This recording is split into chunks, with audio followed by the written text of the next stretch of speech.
Hello there, my friend. Welcome to Stellar Sleep Stories. It's so wonderful that you're here with me tonight, settling in for something truly extraordinary. You know, I've been thinking about something absolutely fascinating today, something that might just change the way you see the world forever. The water you drank today, that simple glass of water. It's not just water. It's a time traveler, an ancient witness to everything that's ever happened on our planet. Those molecules that touched your lips this morning, they're over 4 billion years old, older than the continents, older than life itself. They've been on the most incredible journey you could possibly imagine. And tonight you're going to experience that journey yourself. You're going to become water, ancient, eternal water, drifting through time and space in the most peaceful, beautiful way. And you know, if you're finding some comfort in these words already, if this journey sounds like something that might help you drift off tonight, I'd be so grateful if you'd gently tap that like button. It really helps other sleepy souls find these stories. And maybe, if you'd like more of these cosmic journeys, you could subscribe, become part of our little nighttime family. I'd love to hear in the comments what helps you fall asleep. What mysteries of the universe bring you peace? But there's no pressure at all. We're just here together, sharing this quiet moment, this ancient story. Now let's get you nice and comfortable, because this journey is going to be so wonderfully relaxing. Instead of the usual close your eyes routine, let's do something different, something that connects you to water right away. Feel the moisture in your breath. That's water, ancient water, moving through you right now. With each breath out, you're releasing water molecules that have existed since the dawn of time. And with each breath in, you're drawing in molecules that might have once been rain on dinosaurs, or ice in comets, or mist over the first oceans. Just breathe naturally, feeling that gentle exchange, that eternal cycle happening right there in your lungs. Your body is already 60% water, so in a way, you're already part of this ancient story. Let your muscles soften, like ice slowly melting. Let your thoughts become fluid, flowing, drifting. There's nothing you need to do, nowhere you need to be, except right here, floating in this moment, ready to discover your true age, your true journey. Tonight's story is unlike anything I've ever shared with you before, because tonight, you're not just listening to a story, you're living it. You're going to experience what it's like to be a single water molecule, one tiny drop in the endless ocean of time. You'll begin your journey in the cold darkness of space, crystallized as ice on an ancient comet, sailing through the cosmos for millions of years. Then you'll feel the warmth of early Earth pulling you in, and you'll begin the most incredible adventure, condensing in the very first clouds, falling as the first rain, seeping through soil that's never known water before.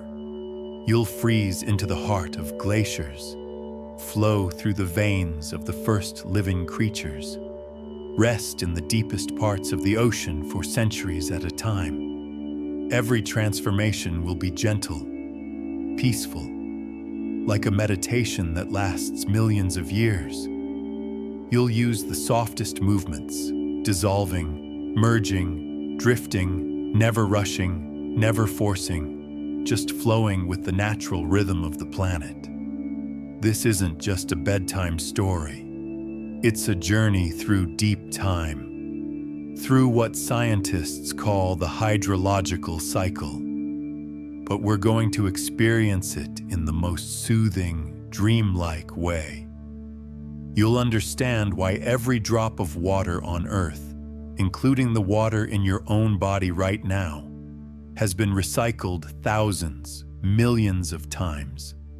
You'll feel the connection between yourself and every ocean, every cloud, every living thing that's ever existed. It's profound, it's peaceful, and it's absolutely true. The water you showered in this morning might have once been part of the Pacific Ocean, or fallen as snow on mammoths, or flowed through the Amazon River. And tonight, you're going to feel all of it. Experience all of it, as gently as a leaf floating on a quiet pond. So here we go. Let's begin this ancient journey. Let time itself slow down around you. Feel yourself becoming lighter, smaller, simpler. You're transforming now, becoming something elemental, something pure. You're becoming a water molecule, two hydrogen atoms bonded to one oxygen atom, so small that billions of you could fit on the head of a pin, yet so important that life couldn't exist without you. You're leaving the present moment behind, drifting backward through time, through the centuries, through the millennia, back, back, back, 4 billion years, to when the universe was young, and you were just beginning your endless journey. You're floating now, floating in the vast darkness of space, but it's not empty here. No. It's filled with the most beautiful clouds of gas and dust. This is a stellar nursery, a place where stars are born, and you've just come into existence.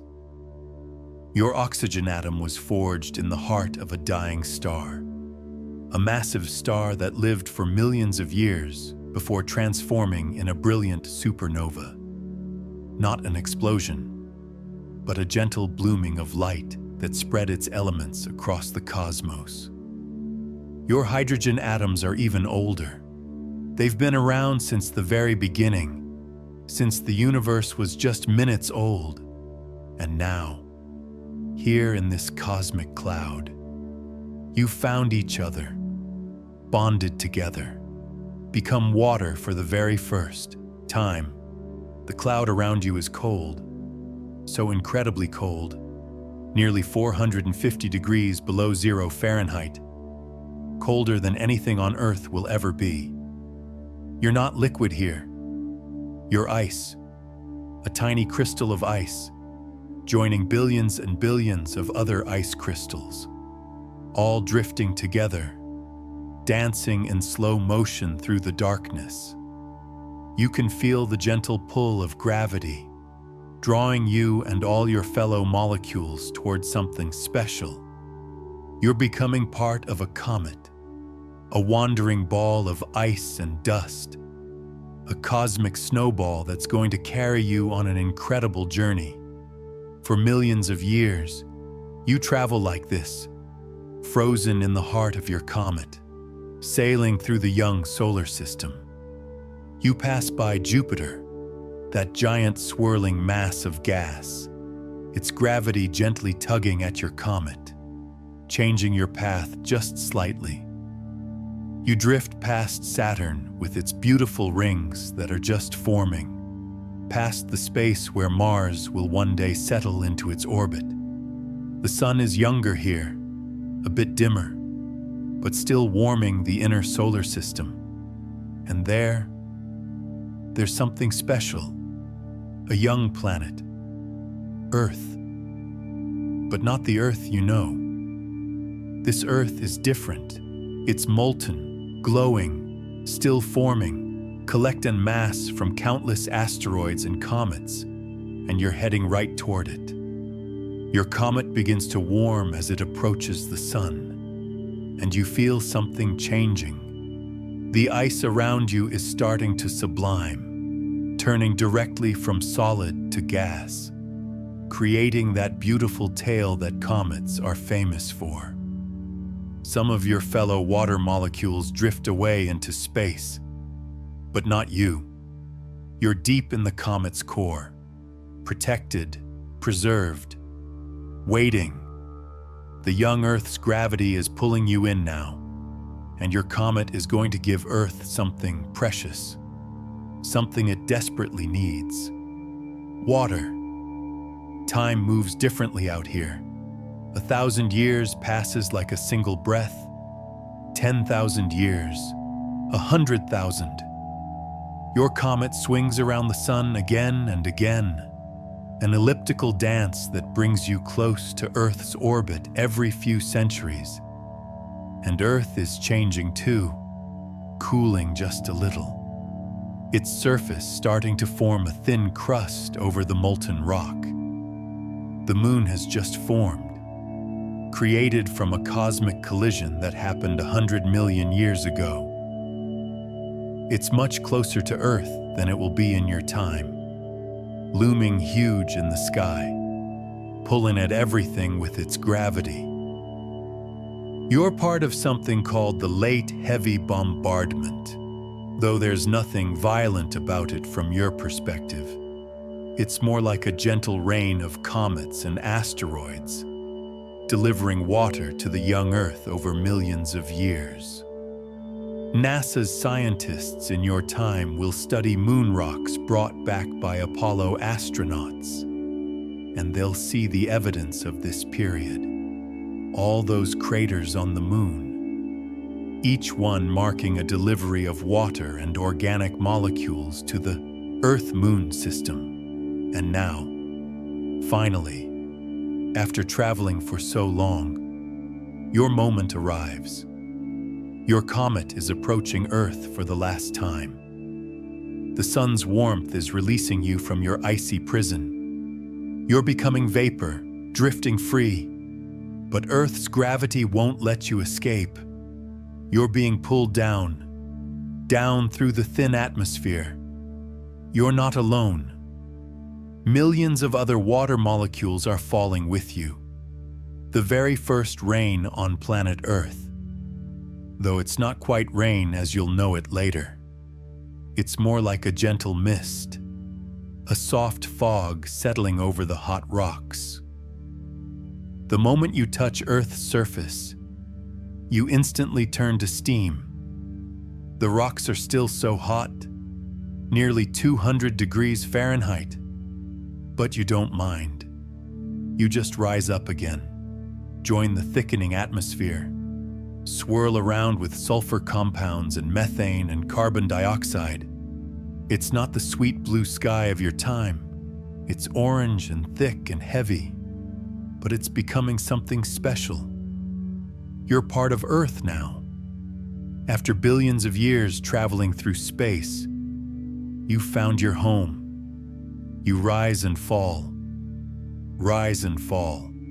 condensing when you get high enough and cool enough, then falling again, only to be turned back to vapor by the hot surface. It's like the planet is breathing, and you're the breath. This goes on for thousands of years, tens of thousands. You're patient. Water is always patient, and slowly, so slowly, Earth is cooling. The rocks aren't quite as hot anymore. Sometimes when you fall, you stay liquid for a few seconds before evaporating, then a few minutes, then longer. One day. And you remember this moment even after 4 billion years. You fall as a droplet and you don't immediately evaporate. You land in a small depression in the rock, a tiny pool no bigger than a puddle, but you stay liquid. The rock is finally cool enough. You're joined by more droplets, then more. The puddle becomes a pool. The pool becomes a pond. Can you feel it? You're witnessing something magnificent. The birth of Earth's first ocean. It doesn't happen overnight, or even over centuries.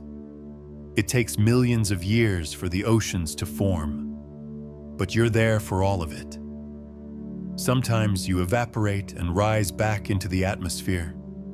Sometimes you fall again as rain, but each time, more of you stays liquid.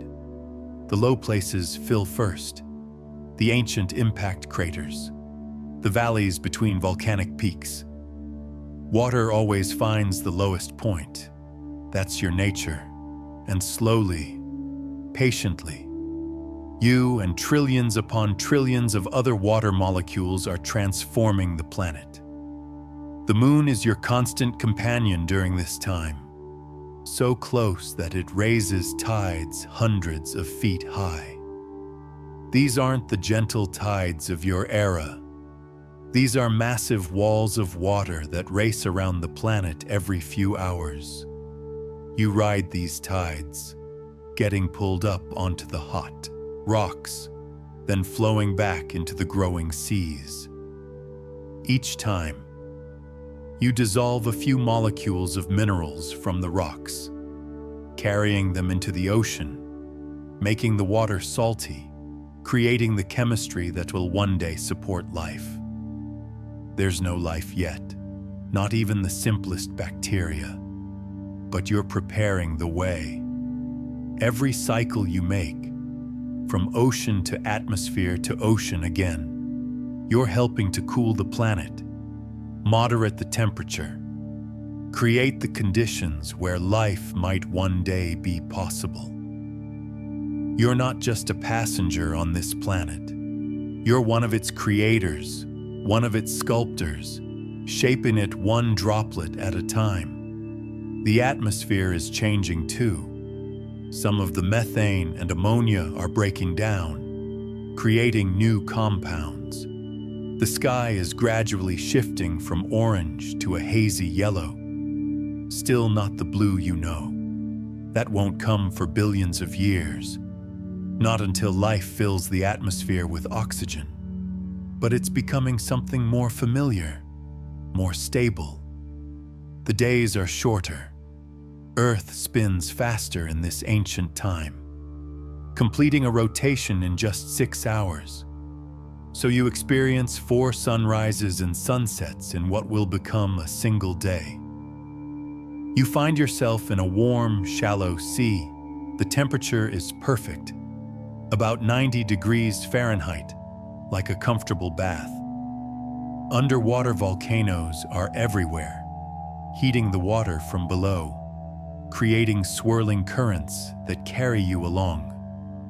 These volcanic vents are special. They're releasing minerals and chemicals from deep inside Earth, creating a rich soup of elements.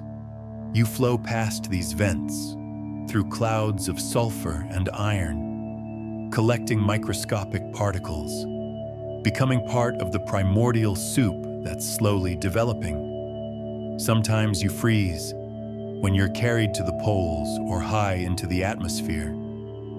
You become part of the first ice crystals on Earth, delicate and temporary, melting again as soon as conditions warm. But you remember what it's like, that peaceful stillness of being ice.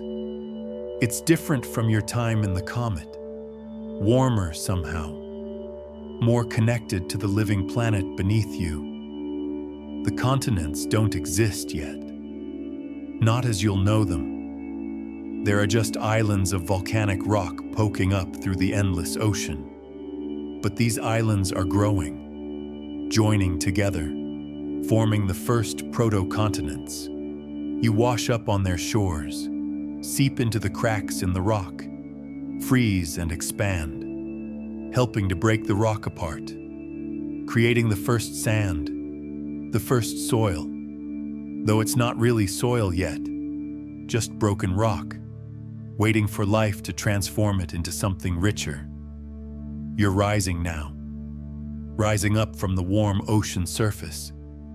The sun is heating you, giving you energy, transforming you from liquid to vapor, and you're ascending into the young atmosphere. This is different from before. The air is thicker, heavier, more stable. You're not just bouncing between surface and sky anymore. You're going higher, much higher, into regions of the atmosphere you've never explored. As you rise, you cool, and something magical happens. You're not alone up here. Millions of other water molecules surround you, and as you all cool together, you start to cluster, to cling to each other. You're forming the very first cloud on planet Earth. Can you feel how momentous this is? For hundreds of millions of years, Earth's sky has been clear or filled with volcanic ash, but never clouds like this. Never these soft, billowing collections of water droplets. The cloud you're part of isn't white and fluffy like the clouds of your time. It's darker, tinged with orange from the methane still in the atmosphere. But it's beautiful in its own ancient way. You drift with this cloud, carried by winds that are stronger than any in your era. The fast rotation of the planet creates powerful currents, and you race around the globe, seeing everything: the endless ocean, the small volcanic islands, the moon hanging enormous in the sky. You condense further, becoming a droplet, joining with other droplets, growing heavier, and then you fall. This is Earth's first true rainstorm, not the constant mist of before, but real rain, drops falling from clouds, making that soft pattering sound as they hit the ocean surface. It's a sound that's never been heard before, the music of precipitation. And you're part of the orchestra, but you don't stay in the ocean long. The sun finds you again, warms you, lifts you back up, and the cycle continues. Ocean to cloud, cloud to rain, rain to ocean. This is the water cycle being born, establishing itself, becoming the great engine that will drive weather and climate for billions of years. And you're experiencing every part of it, over and over, each cycle taking days, weeks, sometimes months. Sometimes you find yourself in different types of clouds. High cirrus clouds where you freeze into tiny ice crystals, catching the sunlight and creating the first halos around the sun. Low stratus clouds that hug the ocean surface like a blanket. Towering cumulonimbus clouds that reach up 30,000 feet, where you're tossed up and down by powerful convection currents, freezing and melting, until you finally fall as the first hail. The chemistry of the atmosphere is slowly changing, and you're helping to change it. Every time you evaporate, you leave salts and minerals behind in the ocean. Every time you fall as rain, you carry gases from the atmosphere down to the sea. You're like a tiny chemical messenger, helping different parts of the planet communicate, exchange materials, find balance. During one particularly interesting cycle, you find yourself condensing around a tiny particle of cosmic dust, a microscopic piece of asteroid that's drifting through the atmosphere. This gives you a nucleus, something to cling to, making it easier to form droplets. This is how clouds will form for the next 4 billion years. Water finding tiny particles to condense around. Dust, salt, pollen. Though pollen is still billions of years in the future, you're falling as rain again. But this time you don't land in the ocean. You land on rock, on one of those growing volcanic islands. The rock is cool now, cool enough that you don't evaporate. Instead, you do something new. You start to flow, following the pull of gravity, finding the subtle curves and channels in the rock, joining with other droplets to form the first trickle, the first stream. You're creating the very first river on Earth, though it's barely more than a tiny ribbon of water flowing over bare rock. As you flow, you feel yourself working on the rock. The water you're part of is slightly acidic, carrying carbon dioxide from the atmosphere, and this acid slowly, incredibly slowly, dissolves the rock. You're carrying away molecules of silicon, aluminum, iron, potassium, all the elements that make up the rock. You're eroding the land, wearing it down, grain by grain. You reach the edge of the island and cascade over, creating Earth's first waterfall. It's only a few feet high, nothing like the great falls that will come later, but it's the beginning. The sound of falling water echoes across the silent landscape. There's no other sound, no insects buzzing, no birds singing, no wind through leaves. Just the sound of water moving over rock, the planet's first song. Back in the ocean, the minerals you've carried become part of the seawater chemistry. Some of them precipitate out, forming the first sediments on the ocean floor, layer upon layer, building up over millions of years. These sediments will one day become sedimentary rocks, limestone, sandstone, shale, but that's far in the future. Right now, they're just tiny particles settling through the water, drifting down like snow, covering the ocean floor in a thin blanket. You find yourself seeping into cracks in the rock, going underground for the first time. It's dark here, completely dark, but you can feel the warmth of the planet's interior. The deeper you go, the warmer it gets. You're becoming groundwater, though there's no soil yet, just fractured rock. You move slowly here, sometimes taking years to travel just a few feet, working your way through tiny spaces, dissolving minerals, creating new ones. Deep beneath the surface, you encounter hot rock, magma that's cooling underground. Your presence speeds up the cooling, and as the magma crystallizes, you become trapped, incorporated into the crystal structure. You're no longer liquid, not ice either, but something else. You're part of a mineral now, bound up in the rock itself. This is how some water gets locked away for millions of years, waiting. But not you. Not this time. The rock you're in is pushed up by tectonic forces, exposed to the surface, and weathering releases you again. You're free, flowing once more. It's been 10,000 years since you were trapped, but time means nothing to water. You simply continue your journey. The islands are growing larger, joining together, forming the first small continents, and you're exploring all of them, flowing across their surfaces, pooling in their low places, creating the first lakes. These aren't the clear blue lakes of your time. They're murky with dissolved minerals, sometimes red with iron, sometimes green with copper compounds. Each one is a unique chemical experiment, cooking in the sun.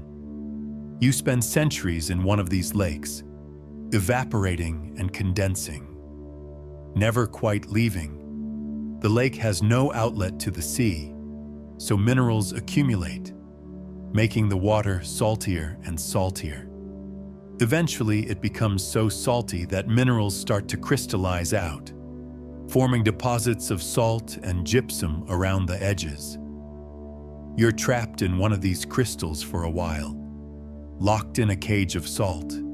But rain eventually comes, dissolves your prison, and sets you free again. The moon is still so close, and its tides affect the lakes and rivers too. You experience tides in places that will be dry land in your time. The shorelines are constantly changing, advancing and retreating, and you flow with them. Sometimes river, sometimes lake, sometimes ocean. The boundaries are fluid, just like you. As you seep through the fractured rock, you're creating something important. You're widening the cracks, making spaces where things could live, if life existed.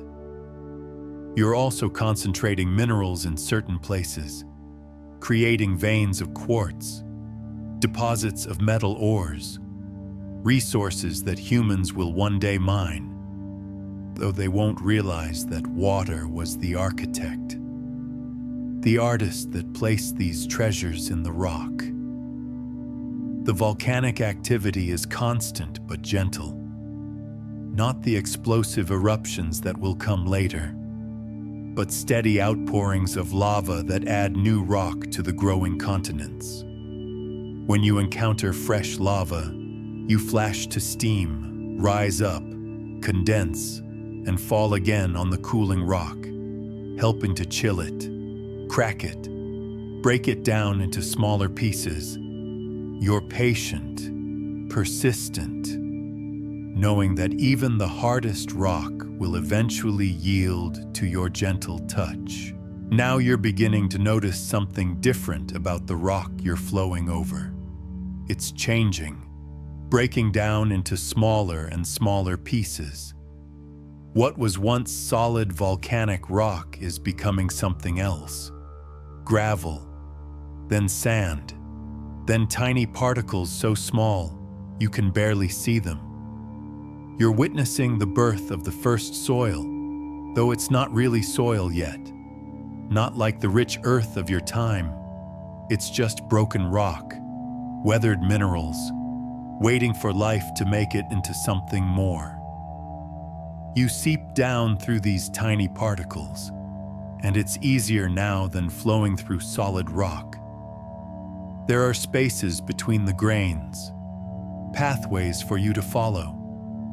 You're pulled downward by gravity, always downward, carrying dissolved minerals with you. Iron that makes the water reddish, silica that will eventually form tiny crystals, calcium that came from the earliest shells, though there are no shells yet, no life to make them. Deeper and deeper you go, through layers of sediment that are building up, getting compressed by their own weight.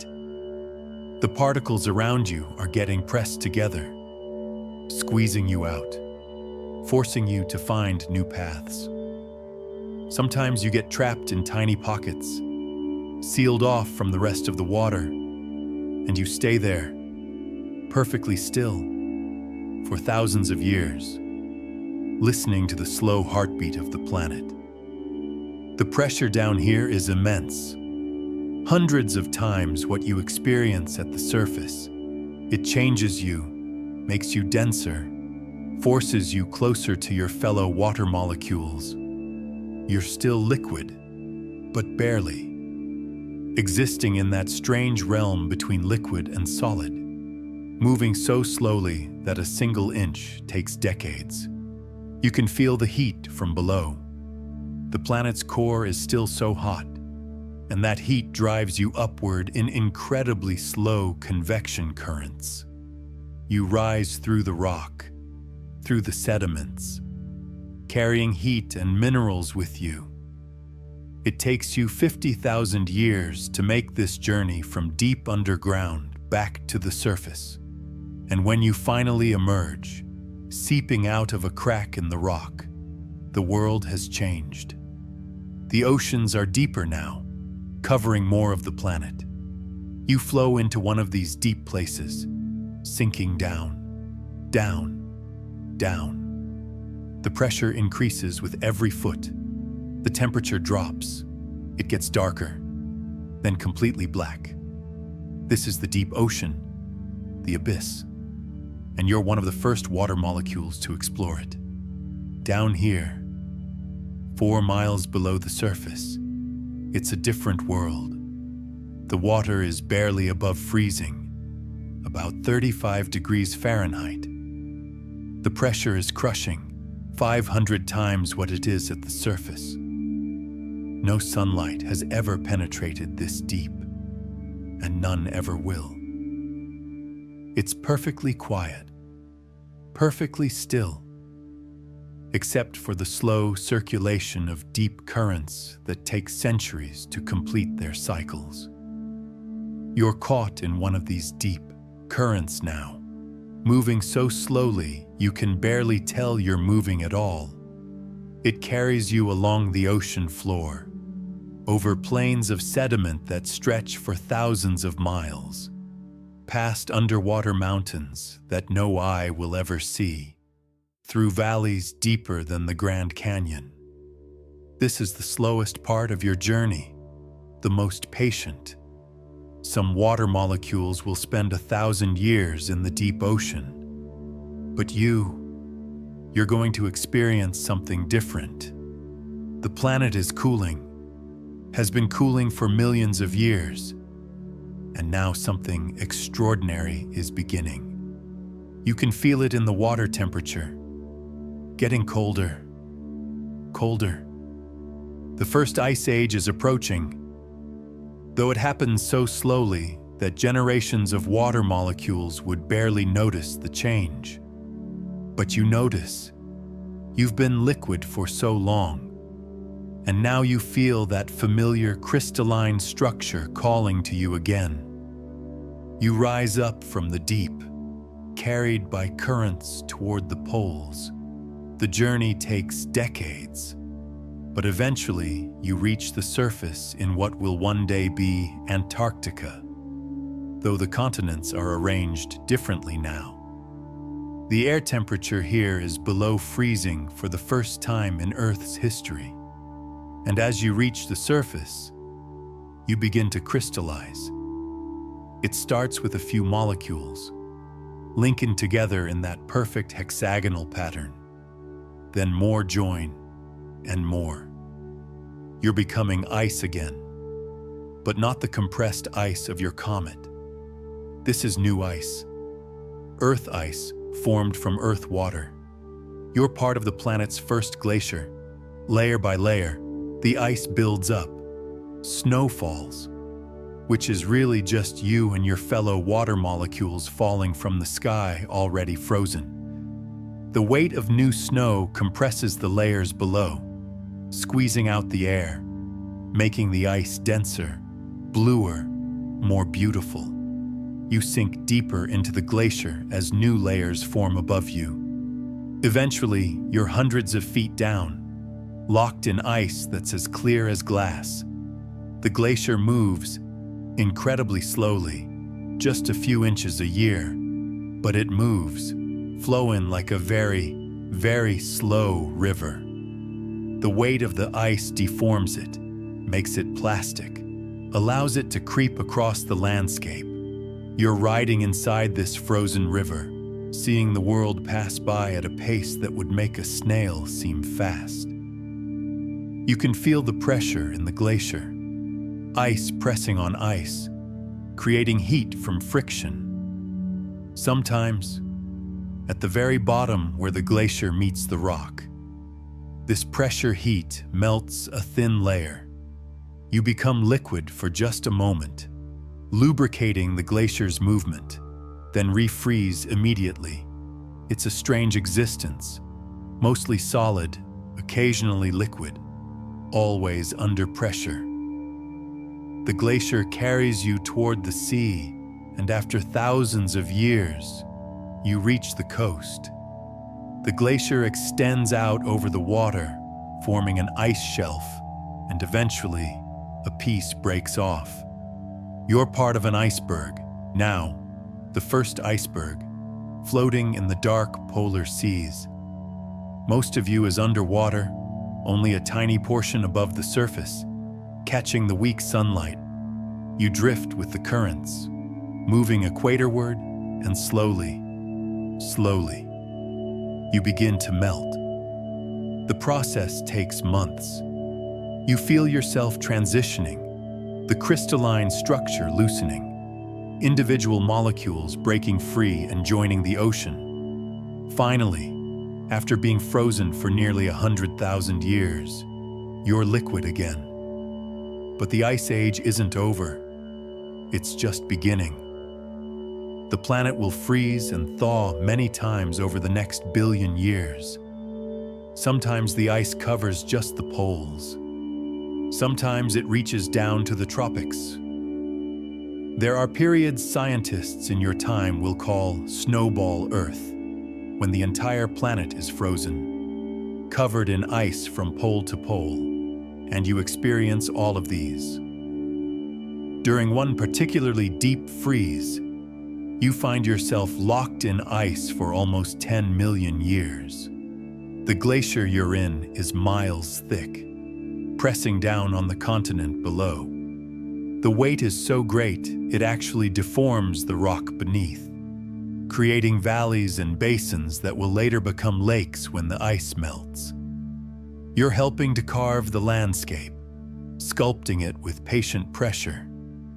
When you're ice, time passes differently. You're not flowing, not moving, just holding perfectly still in your crystalline lattice. It's peaceful, meditative, like the longest, deepest sleep. Yet you're aware of the subtle changes, the way the ice creeps and flows, the way pressure builds and releases, the way cracks form and heal. Sometimes volcanic heat melts portions of the glacier from below, creating hidden rivers under the ice. You flow through these dark channels, insulated from the frozen world above by thousands of feet of ice. These under-ice rivers are strange places, completely dark, under enormous pressure, but flowing, always flowing toward the sea. The ice ages come and go like very slow breath. The planet inhales, freezing, pulling water from the oceans and locking it in ice, dropping sea levels by hundreds of feet. Then it exhales, melting, releasing all that water back to the oceans, flooding the coasts.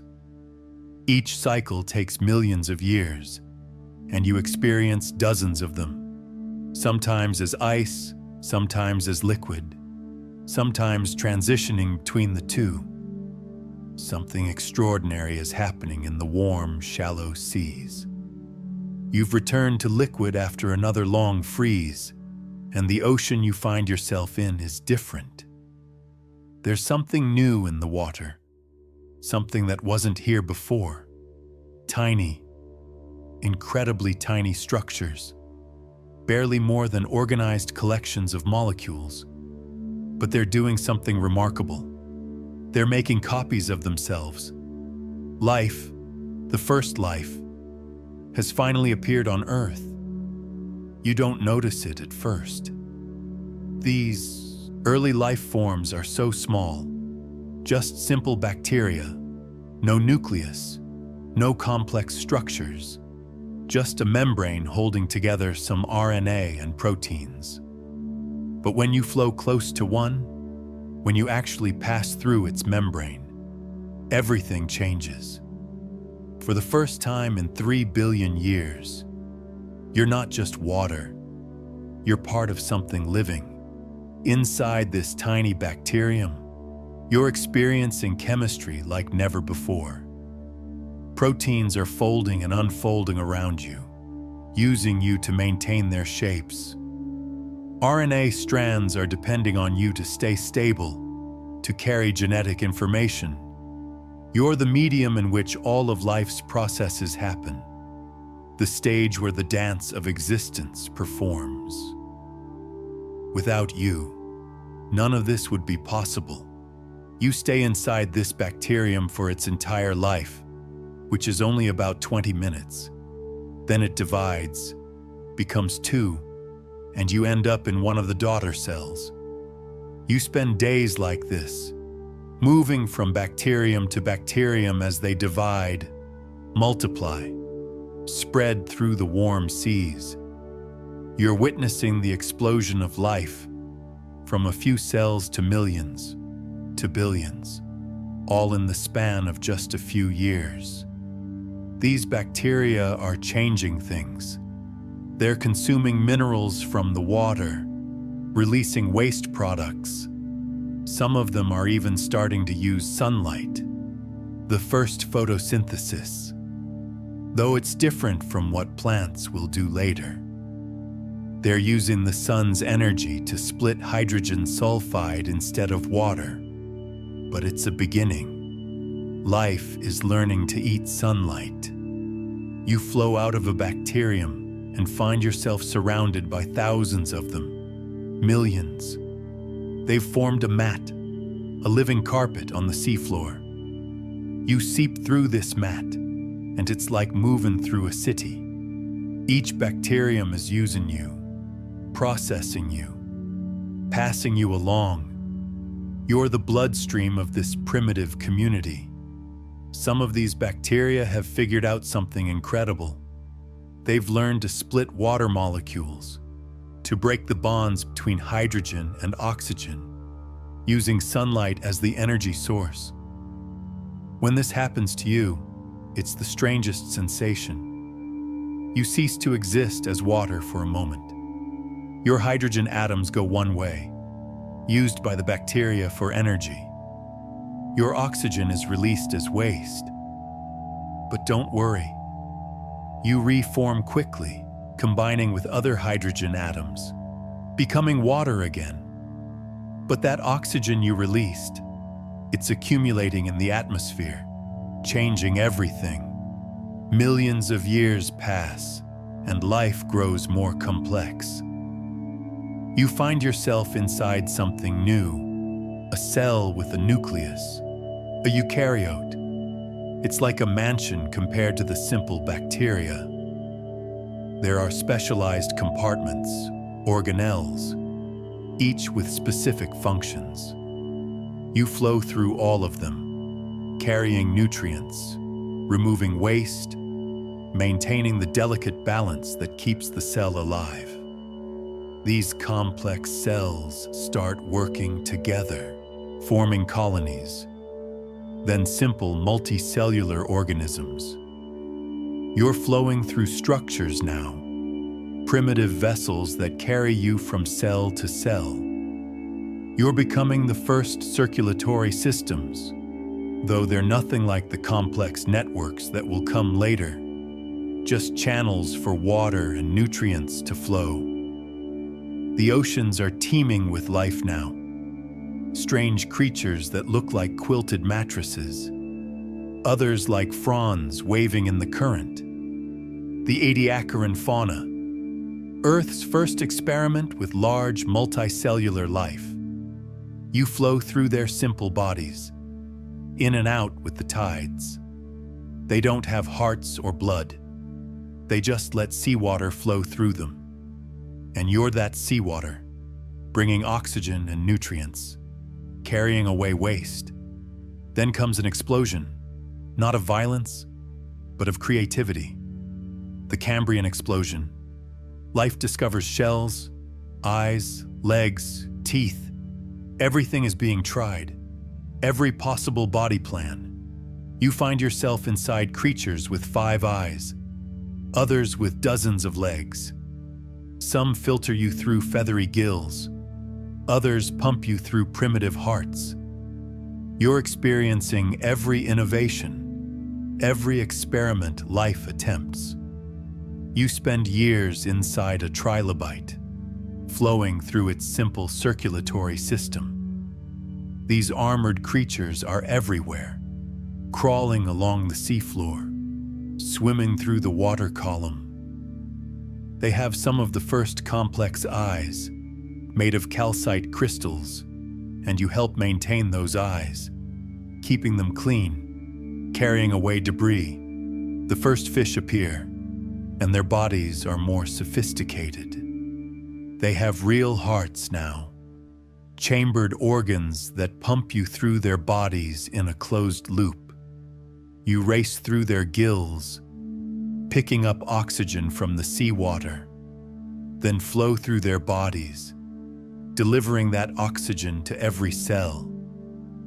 It's a rapid cycle, taking just minutes, so different from the years you spent seeping through rock.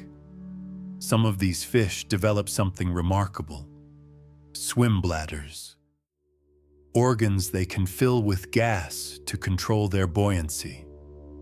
You're part of the fluid in these bladders, helping them maintain neutral buoyancy, letting them hover in the water column without constantly swimming. It's such an elegant solution, using you to defy gravity. Plants are colonizing the land now, and you're helping them do it. You flow up through their primitive roots, through their stems, out to their leaves. They're still small, no bigger than moss, but they're changing the landscape, breaking down rock, creating soil, real soil this time, enriched with organic matter. You evaporate from a primitive leaf, rise into the atmosphere, and fall as rain on the first forests. Though they're not trees as you know them. They're giant ferns, club mosses the size of telephone poles, horsetails as tall as buildings. You seep through the thick layer of plant matter on the forest floor. It's decomposing, creating the first coal deposits, though they won't be called coal for another 300 million years. The atmosphere has transformed completely, thanks to all those billions of years of photosynthesis. It's full of oxygen now, 21%, just like in your time. The sky has turned blue, the rusty iron has been oxidized, the planet has become the Earth you know, and you've been here for all of it, flowing through every creature, every plant, every transformation. Then you find yourself in something magnificent. You're flowing through the heart of a dinosaur, not one of the giant ones yet. This is an early dinosaur, about the size of a large dog, but its heart is powerful, pumping you through its body at high pressure. You race through arteries, squeeze through capillaries, flow back through veins. The whole circuit takes less than a minute. This dinosaur is warm-blooded. Its body temperature stays constant, and you help regulate that temperature. When it's hot, you're pumped to the skin, where you can evaporate and cool the body. When it's cold, you're kept in the core, conserving heat. You're part of the technology that lets these creatures stay active, hunt, grow, dominate the planet. The dinosaur drinks from a river, and you flow down its throat, into its stomach, through its intestines, being absorbed along the way. You become part of its blood, its tissues. You're incorporated into muscle fibers, helping them contract and relax. You're in the dinosaur's brain, helping neurons fire, carrying the electrical signals that create thoughts. Though what a dinosaur thinks about, well, that remains a mystery. You stay in this dinosaur for weeks, cycling through its body thousands of times. Then it exhales you as vapor, or releases you as waste, and you're free again, ready for the next adventure. You'll pass through countless dinosaurs over the next 160 million years, from tiny feathered raptors to massive long-necked sauropods. You'll be in their blood when they hunt, in their tears when they're injured, in their saliva when they eat. The world of dinosaurs is lush and warm. There are no ice caps at the poles. Palm trees grow in Antarctica. The entire planet is a greenhouse, and you love it. The water cycle is intense, powerful. Massive storms sweep across the continents, torrential rains that last for weeks. You rise from the warm oceans, form enormous thunderclouds, and fall in quantities that would seem impossible in your modern time. You're flowing through a massive river now, one that makes the Amazon look small. It winds through forests of conifers and cycads, past herds of triceratops grazing on ferns. You can feel the vibrations in the water as a tyrannosaur walks along the riverbank, each footstep sending ripples through you. These creatures need so much water. A large sauropod drinks nearly 100 gallons a day, and you flow through them all. In the shallow seas, you're part of the domain of the mosasaurs, massive marine reptiles with jaws full of teeth. You flow through their gills. Yes, some have gills. Others surface to breathe air. You're in their blood as they dive deep, hunting in the dark waters. The pressure changes are extreme, from surface to depth in seconds. But you adapt. You always adapt. The pterosaurs use you too. These flying reptiles need to be lightweight, so their bones are hollow, filled with air sacs.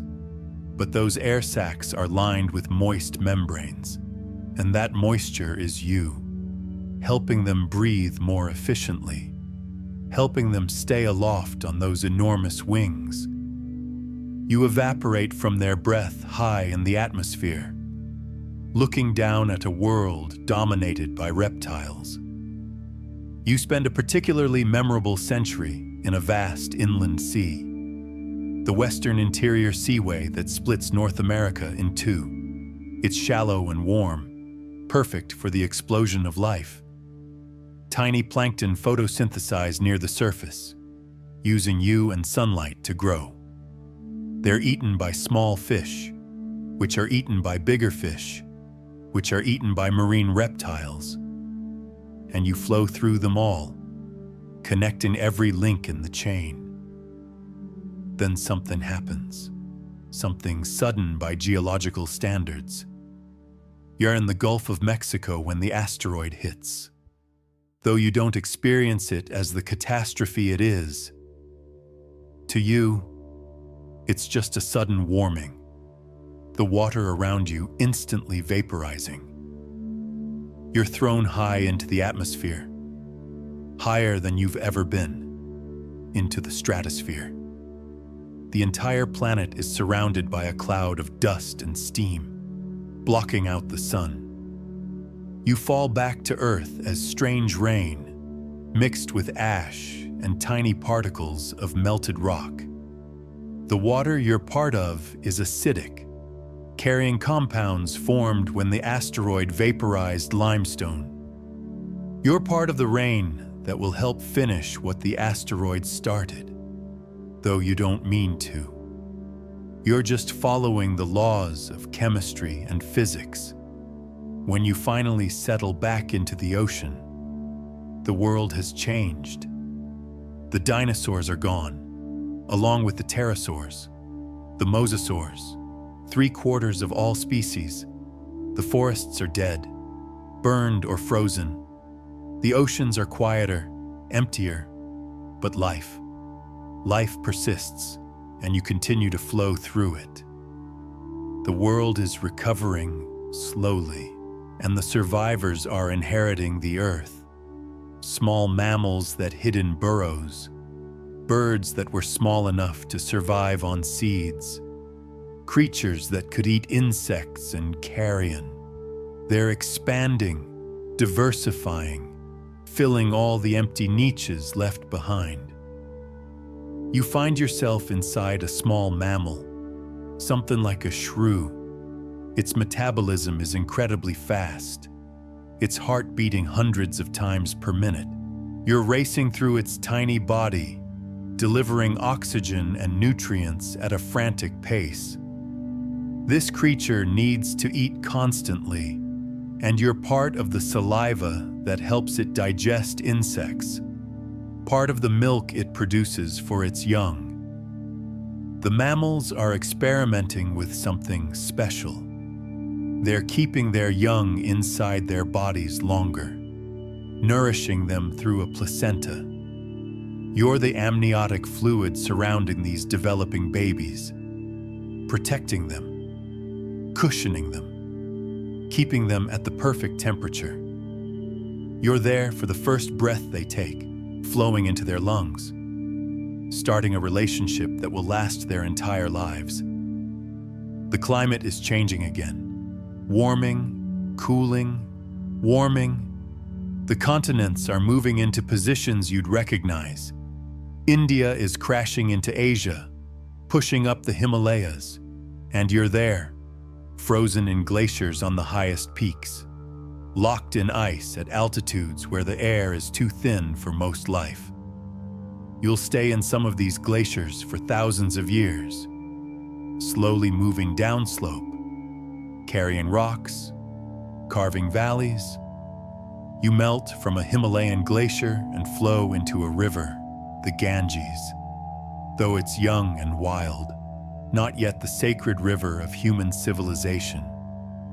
You rush toward the sea, carrying sediment that will build the Great Delta. Each monsoon season, you rise, flood the plains, deposit rich soil, then recede. This rhythm, this annual pulse, will one day support millions of humans, but they haven't evolved yet. The mammals are getting larger, more diverse.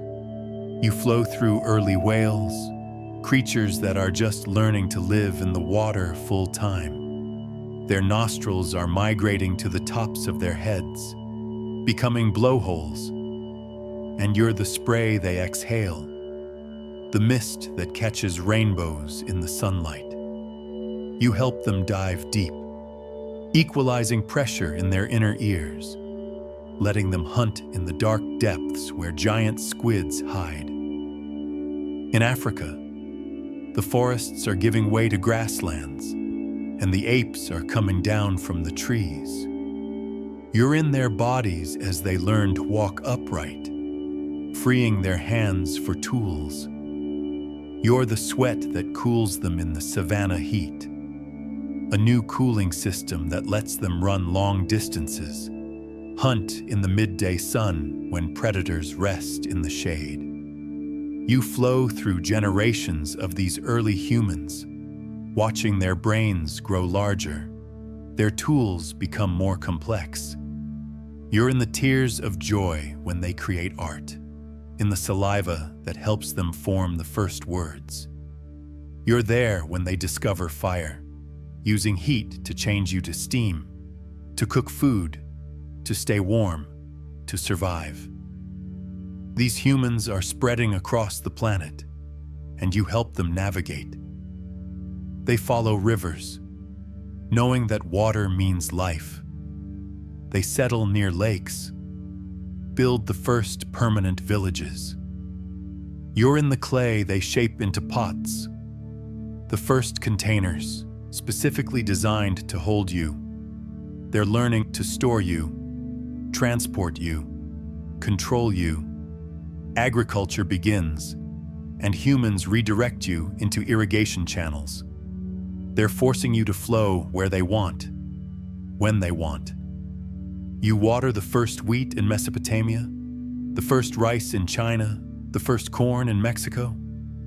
You're becoming a tool, a resource, something to be managed, but you don't mind. You just flow where you're directed, patient as always. Cities rise around rivers, the Nile, the Tigris, the Euphrates, the Indus. You flow through aqueducts in Rome, through pipes made of lead, though the humans don't yet understand the danger. You turn water wheels, grinding grain, powering the first machines. You're boiled for tea in China, fermented into beer in Egypt, blessed and made holy in temples around the world. You've been in the bodies of pharaohs and peasants, kings and slaves. You've been in the tears of every human who ever cried, the blood of every human who ever bled. You've flowed through Einstein's brain as he imagined relativity, through Mozart's fingers as he composed symphonies, through the lungs of every baby taking their first breath. The industrial age arrives, and suddenly you're being pumped through steam engines, driving pistons, powering factories. Ships use you to cross oceans, not just floating on you, but converting you to steam for power. You're traveling faster than ever before, through pipes and pumps, through radiators and boilers. You're being heated, cooled, pressurized, filtered, treated with chemicals. You're working harder than you've ever worked. And now, in the modern era, you're everywhere. You're in plastic bottles being shipped around the world, in swimming pools being chlorinated, in nuclear reactors keeping uranium fuel from melting. You're in every soda, every coffee, every glass of wine. You flow through every toilet, every shower, every washing machine. You're in the clouds being seeded to make rain, in the fracking fluid being pumped underground, in the ice cubes clinking in someone's evening drink. But even now, even in this moment, you're also somewhere else entirely. You're sinking into the deep ocean, the one place on Earth that remains almost unchanged from ancient times. Down here, in the abyssal trenches, time moves differently. Everything is slow, patient, eternal, just like you've always been. You descend past the sunlight zone, past the twilight zone, into the midnight zone where no light has ever reached. The pressure increases gradually, peacefully, like a gentle embrace getting slowly tighter. The temperature drops, approaching that perfect stillness just above freezing. This is where you come to rest, to remember, to dream. 7 miles down, in the Mariana Trench, the deepest place on Earth, you settle into a rhythm that hasn't changed for millions of years. The water here is ancient. Some of it has been circulating in these deep currents for over 1,000 years, never seeing sunlight, never touching atmosphere, just flowing in vast, slow loops around the planet's hidden heart. You're moving so slowly now, just inches per year, riding currents that are driven by tiny differences in temperature and salinity. It's like a meditation, a walking meditation that lasts centuries. You have nowhere to rush to, nothing urgent to do, just this gentle, eternal drifting through the darkness. The pressure here would crush any surface creature instantly. But you're comfortable. You've been under pressure before, in glaciers, in deep rock. This is just another way of being compressed, of being held close to your fellow molecules. It's actually quite peaceful, like being wrapped in the heaviest, softest blanket imaginable. Strange creatures drift past you, things that generate their own light. Bioluminescent jellies pulsing with blue fire, deep-sea fish with teeth like needles and eyes like black pearls. They move slowly too. Everything moves slowly here, conserving energy in this place where food is scarce and patience is everything. You're incorporating into the body of a 6-gill shark, an ancient species that's remained unchanged for 200 million years. Its blood is cold, moving thick and slow through its prehistoric body. You help it maintain neutral buoyancy at this incredible depth. You're in its liver, which is filled with oil, helping it float without effort in the crushing darkness. Time becomes elastic here. Minutes feel like hours, hours like days, days like years. You lose track of how long you've been in the deep. It could be decades, could be centuries. It doesn't matter. Nothing matters except this profound stillness, this perfect peace. You settle into the sediment at the bottom of the trench, becoming part of the mud that's been accumulating for millions of years. Layer upon layer of tiny particles that drifted down from above. The remains of plankton, fish scales, cosmic dust that survived its fall through the atmosphere. You're trapped between these particles, held in place by the weight of miles of water above you. But even trapped, you're still connected to everything. You can feel the vibrations of earthquakes thousands of miles away, transmitted through the water, through the rock. You sense the tides, even here, pulled by the moon's gravity. That same moon you watched form 4 billion years ago. It's farther away now. The tides are gentler, but the connection remains. You're part of something called Antarctic bottom water now.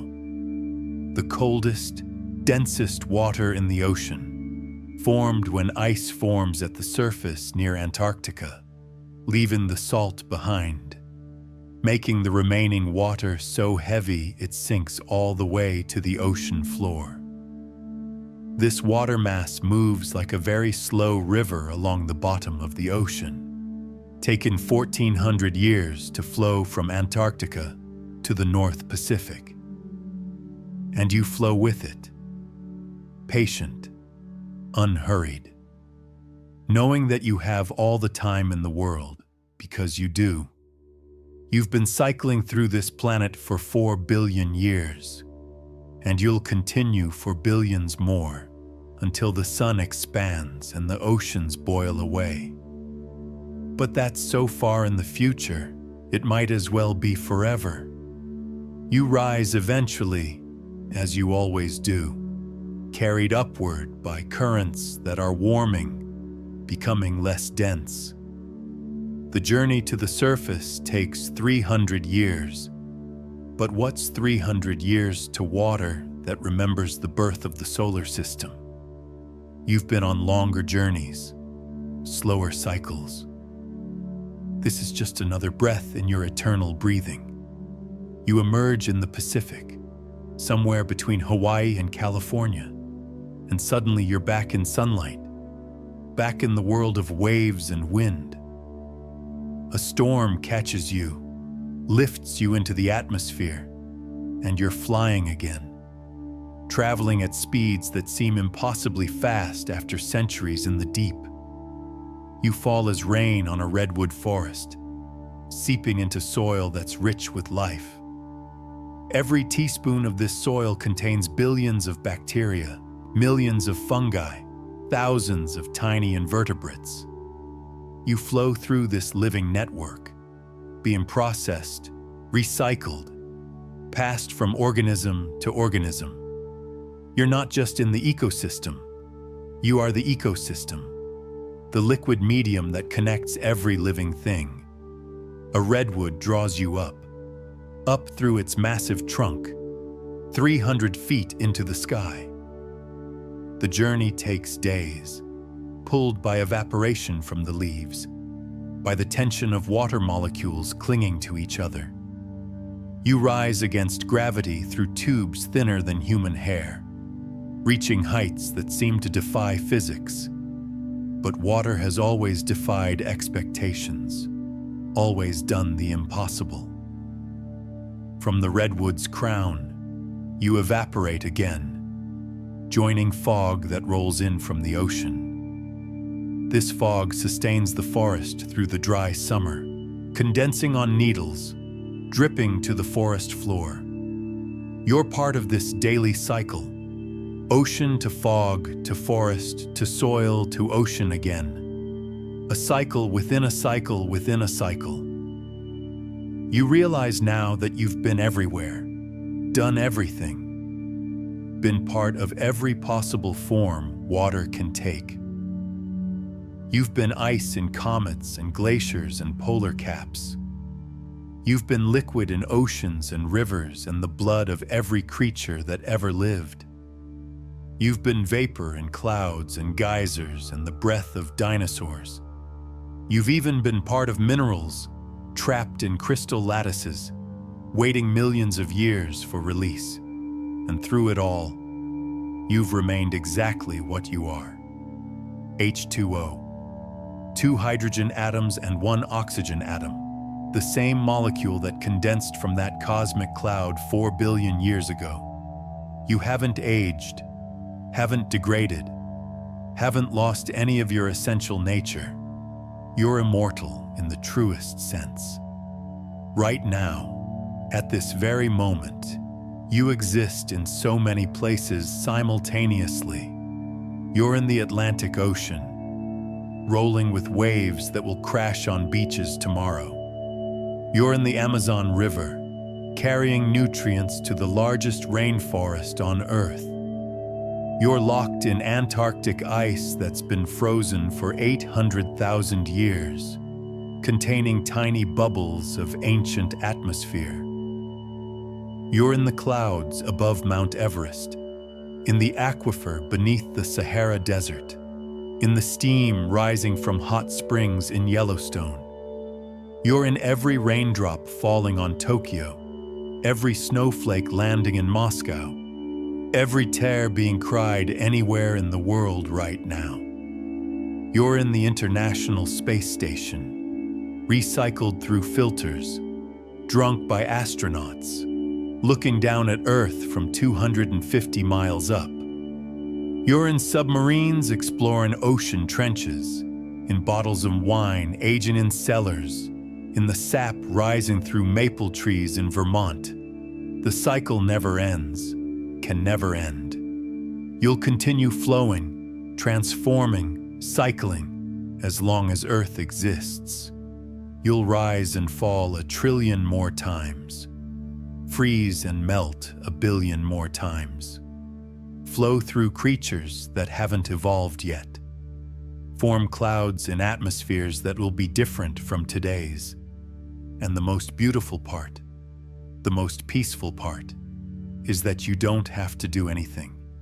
You don't have to try, don't have to work, don't have to worry. You just follow the laws of physics, flow downhill, evaporate when heated, condense when cooled.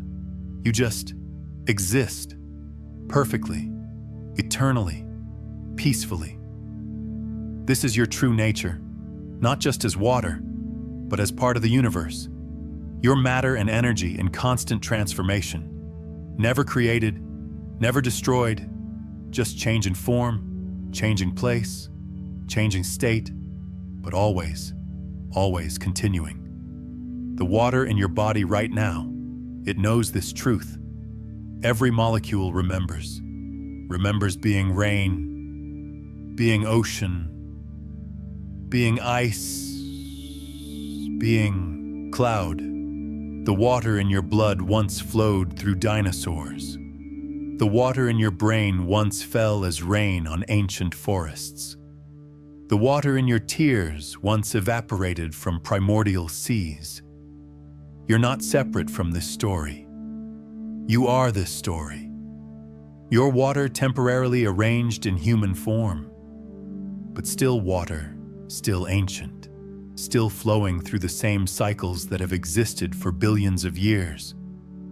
When you breathe out, you release water that will join clouds, fall as rain, flow through rivers, just like it always has. And that glass of water you drank this morning, those molecules will leave your body, return to the cycle, flow through countless other forms, other beings, other places. They'll continue the journey that started 4 billion years ago and will continue for billions more. Patient, eternal, peaceful, just like they've always been, just like you've always been, just like you'll always be. You're flowing now through something more delicate, more intricate than anything you've experienced before. You're in a human brain, your brain, right now, this very moment, moving through 100 billion neurons, each one depending on you to function, to carry the electrical signals that create thoughts, memories, dreams. Every thought you've ever had, every memory you've ever formed, happened in water. The neurons in your brain are bathed in you, floating in cerebrospinal fluid that's mostly you. The electrical signals jump from neuron to neuron through a medium of you. You're not just in the brain. You are the brain's ability to think. When you learned to read, water was there, carrying the signals that connected letters to sounds to meaning. When you fell in love, water carried the neurotransmitters that created that feeling of warmth and connection. Every dream you've ever had played out in a theater of water. Every emotion you've ever felt flowed through water. You're moving so slowly through these neural pathways now, so peacefully.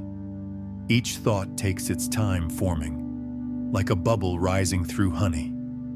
There's no rush, no urgency, just the gentle flow of consciousness through liquid passages, through watery channels, through the ocean inside your skull. The water in your brain has been so many places. Some of it was in Einstein's brain when he imagined riding a beam of light. Some was in Shakespeare's brain when he wrote about the tempest. Some was in your grandmother's brain when she first held your parent as a baby. All connected, all flowing through the same eternal cycle. You drift deeper into memory now. Not just your memory, but water's memory. The memory held in every molecule. You were in the tears of the first human who ever cried in joy, in the amniotic fluid surrounding the first human baby, in the first kiss between lovers 100,000 years ago. You flowed through the builders of the pyramids, keeping them alive in the desert heat. You were the sweat on their brows, the blood in their veins, the precious water they carried in clay jars. You remember the weight of those stones, the sound of copper tools on limestone, the prayers spoken over the pharaoh's body. In ancient China, you were the water in the ink, recording the first written words, the first poems, the first love letters. You flowed from the brush onto silk, carrying meaning, carrying beauty, carrying thoughts across time.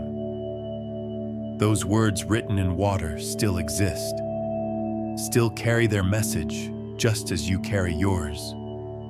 You were in the aqueducts of Rome, flowing through lead pipes, through marble fountains, through the famous baths where citizens gathered to talk philosophy and politics.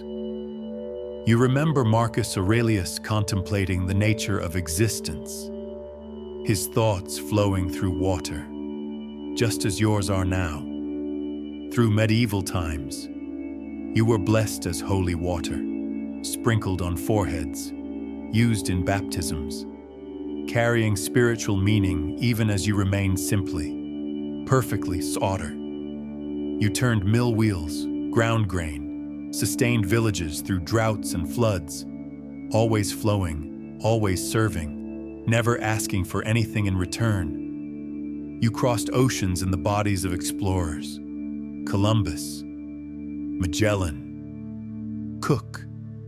Their cells were made of water that had traveled from Europe, from Spain and Portugal and England, mixing with water from the Americas, from the Pacific Islands, from every corner of the earth.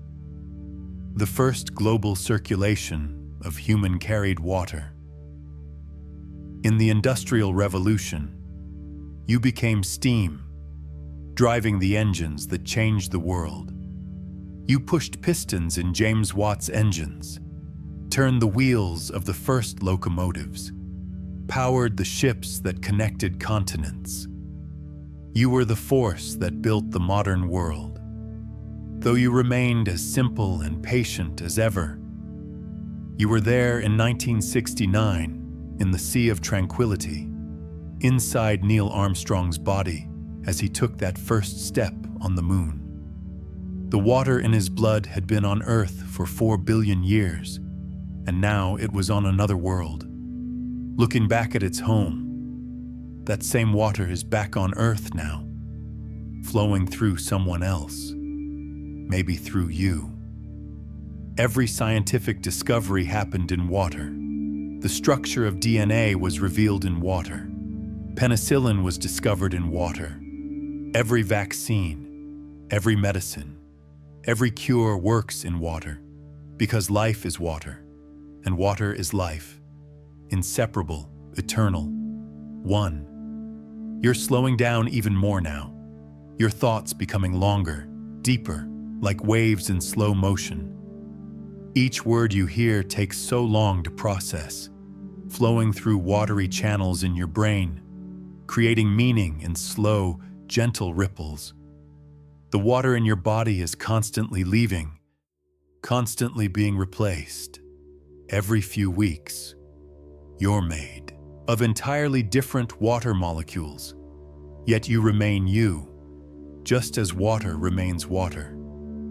The form is temporary. The essence is eternal. You're a standing wave in an endless river, a pattern that persists while the medium flows through. Right now, water molecules are leaving your body with every breath. 7% of the water you exhale comes from deep inside, from your blood, from your tissues. Those molecules rise into the night air, join the humidity, become part of clouds that will rain tomorrow, somewhere, on someone. And new water enters. With every breath, every sip, every bite of food. Water that's been everywhere, done everything. Water that remembers being ice on Mars, because some meteorites have brought Martian water to Earth. Water that remembers being inside bacteria, fish, dinosaurs, your ancestors, your parents, now you. The cycle is perfect, has always been perfect, will always be perfect. No water is ever lost, ever wasted, ever destroyed. It just transforms, transitions, transcends, like a dancer moving through endless choreography, never tiring, never stopping, never missing a step. You can feel it now, can't you? The water in your body recognizing the truth of this story. Every cell relaxing, knowing it's part of something immortal, something that doesn't need to struggle, doesn't need to strive, just needs to flow, to follow the ancient patterns. Your breath is getting deeper now, slower, more peaceful. The water vapor in each exhale carries away tension, worry, thought itself, and the water in each inhale brings peace, ancient peace. The peace of knowing you're part of something that has survived everything, will survive everything. The water in your blood is slowing, moving like those deep ocean currents, taking its time. No hurry, no rush. Your heart is still beating, but so gently, so softly, like waves lapping on a distant shore. 70% of you is water, and that 70% knows how to be perfectly still, perfectly peaceful. You're dissolving now, not literally, but feeling the boundaries blur. Where does the water in you end and the water around you begin? The humidity in the air, the moisture in your breath, The water in your cells, all one, all connected, all part of the same 4 billion-year-old ocean. Every river you've ever seen is flowing through you. Every cloud you've ever watched is drifting through your mind. Every raindrop that's ever fallen is falling still, through your consciousness, through your dreams, through the watery depths of sleep that are calling to you now. The journey is coming to its gentle close now, but not really an ending, because water never ends, never truly stops. You've traveled so far, from the cold darkness of space to the warm depths of Earth's oceans, from ancient comets to modern raindrops, 4 billion years of patient flowing, and you're still here, still moving, still continuing.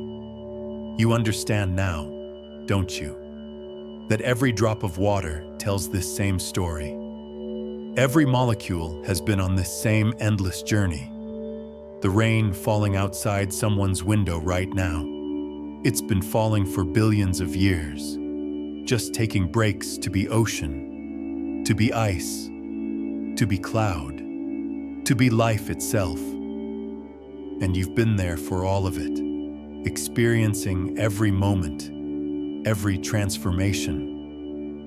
The water in your body is settling now, finding its deepest rhythm, the rhythm it learned in those primordial seas, that slow, ancient pulse that connects you to everything that's ever lived.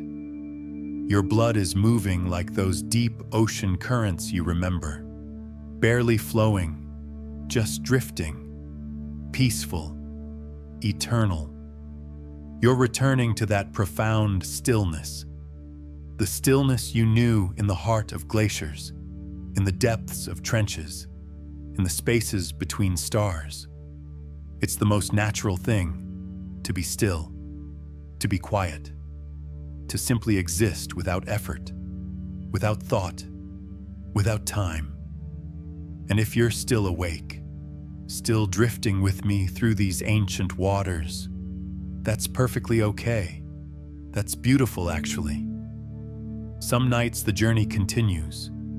Some nights you need to flow a little longer, to drift a little further, to explore a little deeper. Maybe you'd like to continue this peaceful flowing.